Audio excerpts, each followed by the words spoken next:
ಎಲ್ರಿಗೂ ನಮಸ್ಕಾರ. God is great ಅಂತಾರೆ. ಹಾಗೆ Kannada cinema Kannada industry great ಅಂತ ಹೇಳಬೇಕು. ಯಾಕಂದರೆ ಎಂಥ ಅದ್ಭುತವಾದ ಸಿನಿಮಾಗಳು ಬರ್ತಾಯಿದೆ ಇತ್ತೀಚೆಗೆ ಅಂದರೆ, ಹಾಲಿವುಡ್ಡು ಬಾಲಿವುಡ್ಡು ಎಲ್ಲದನ್ನು ಮೀರಿಸ್ತಕ್ಕಂಥ ಒಂದು ಸಿನಿಮಾಗಳು ಬರ್ತಾಯಿದ್ದಾವೆ. ನಾವೆಲ್ಲ ಮೊದಲು ಹಾಲಿವುಡ್ ಸಿನಿಮಾದಲ್ಲಿ ಆಗಿತ್ತು ಈಗಿತ್ತು ಅಂತಂದ್ರೆ, ಇವತ್ತು ಕನ್ನಡ ಸಿನಿಮಾ ನೋಡಿ ಬೇರೆಯವ್ರು ಹೇಳ್ತಾ ಇದ್ದಾರೆ ಯಾವ ಹಾಲಿವುಡ್ಗಿಂತಲೂ ಕಮ್ಮಿ ಇಲ್ಲ ಕನ್ನಡ ಇಂಡಸ್ಟ್ರಿ ಅಂತ. ನಿಜವಾಗ್ಲೂ ನಮಗೆ ಹೆಮ್ಮೆ ಅನಿಸುತ್ತೆ. ಕನ್ನಡ ಇಂಡಸ್ಟ್ರಿಯಲ್ಲಿ ನಾವು ಇರೋದಕ್ಕೂ ನಮ್ಮ ಕನ್ನಡದಲ್ಲಿ ಈ ಥರ ಸಿನಿಮಾ ಬರೋದನ್ನ ನೋಡೋದಕ್ಕೂ ನಮ್ಗೆ ಹೆಮ್ಮೆ ಅನಿಸುತ್ತೆ. ದಯವಿಟ್ಟು ಎಲ್ರಿಗೂ ಹೇಳೋದು ಒಂದೇ, ಒಳ್ಳೆ ಸಿನಿಮಾ ಅಂತೀರಾ, ಅದ್ಭುತವಾದಂಥ ಸಿನಿಮಾ ಬಂದಿದೆ. ದಯವಿಟ್ಟು ಎಲ್ಲರೂ ಥಿಯೇಟ್ರಿಗೆ ಬಂದು ನೋಡಿ. ನಮ್ಮ ಶಿವಪ್ಪನ ನೋಡಿದಾಗ ನಿಮ್ಗೆ ಅನಿಸುತ್ತೆ ನಿಮ್ಮಲ್ಲಿ ಒಂದು ದೇವ್ರನ್ನ ನೋಡಿದಂಥ ಒಂದು ಫೀಲ್ ಆಯಿತು. ಅದೇ ರೀತಿ ಉಪೇಂದ್ರ ಸರ್ ಅಂತೂ ಎಕ್ಸ್ಟ್ರಾರ್ಡಿನರಿ. ಹಾಗೆ ರಾಜ್ಬಿ ಶೆಟ್ಟಿ ಅವರು ಕೂಡ ತುಂಬ ಚೆನ್ನಾಗಿ ಮಾಡಿದ್ದಾರೆ. ಅಲ್ಲಿ ಎಲ್ಲ ಕಲಾವಿದರು ಕೂಡ ಅದ್ಭುತವಾಗಿ ಮಾಡಿದ್ದಾರೆ. ಅರ್ಜುನ್ ಜನ್ಯ ಸರ್ ಫಸ್ಟು ಸಿನಿಮಾದಲ್ಲಿ ಹೇಳ್ತಾರಲ್ಲ ಹಂಗೆ ಸೂಪರ್ ಡೂಪರ್ ಮಾಡಿಬಿಟ್ಟವ್ರೆ. All the best Arjun Janya sir. ಎಲ್ಲರೂ ಬಂದು ಸಿನಿಮಾ ನೋಡಿ. ನಮಸ್ಕಾರ. 45 ಸಿನಿಮಾ 9:45ಗೆ ಆಚೆ ಬಂದ್ವಿ.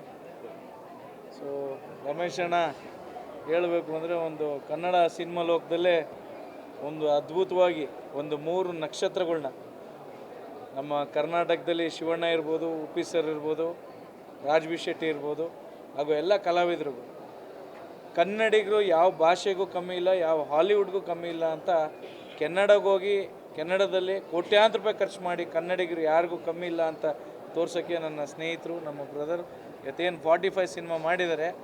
ಕನ್ನಡ ಅಭಿಮಾನ ಇಟ್ಕೊಂಡು ಒಂದು ಕನ್ನಡದ ಒಂದು ಪ್ರೀತಿಯ ನಾವು ಏನು ಸಿನಿಮಾ ಸನಾತನ ಧರ್ಮದ ಬಗ್ಗೆ ಏನಿದೆ, ಒಬ್ಬ ಪಾಪ ಪುಣ್ಯ ಒಂದು ಕರ್ಮ ಅನ್ನೋದು ಏನು ಬರುತ್ತೆ ಏನು ಹೋಗುತ್ತೆ ಒಬ್ಬ ಮನುಷ್ಯನಿಗೆ ಪ್ರತಿಯೊಬ್ಬ ವಿಚಾರನ ತಿಳ್ಕೊಬೇಕಾಗ್ತದೆ. ಆ್ಯಂಡ್ ಅರ್ಜುನ್ ಜನ್ಯ ಅವರು ಹೇಳಬೇಕು ಅಂದರೆ ಒಂದು ಮ್ಯೂಸಿಕಲ್ ಒಂದು ಹಿಸ್ಟ್ರಿ ಕ್ರಿಯೇಟ್ ಮಾಡಿದರು. ಮ್ಯೂಸಿಕಲ್ ವಿತ್ ಒಂದು ಸನಾತನ ಧರ್ಮ, ಅವ್ರ ಮ್ಯೂಸಿಕಲ್ ಒಂದು ಧರ್ಮ ಇತ್ತು, ಡೈರೆಕ್ಷನಲ್ಲಿ ಒಂದು ಧರ್ಮ ಮಾಡಿ ಒಂದು ಬ್ಯೂಟಿಫುಲ್. ನಮ್ಮ ಶಿವಣ್ಣನ ನೋಡೋಕ್ಕೆ ಅದ್ಭುತನೇ ಬೇರೆ. ಎಲ್ಲ ಶಿವನ ಅವತಾರ ಅನ್ನೋದಕ್ಕೆ ಇಷ್ಟು ಸಿನಿಮಾಗಳಲ್ಲಿ ಶಿವಣ್ಣನ ಅವತಾರನೇ ಅದ್ಭುತವಾಗಿದೆ.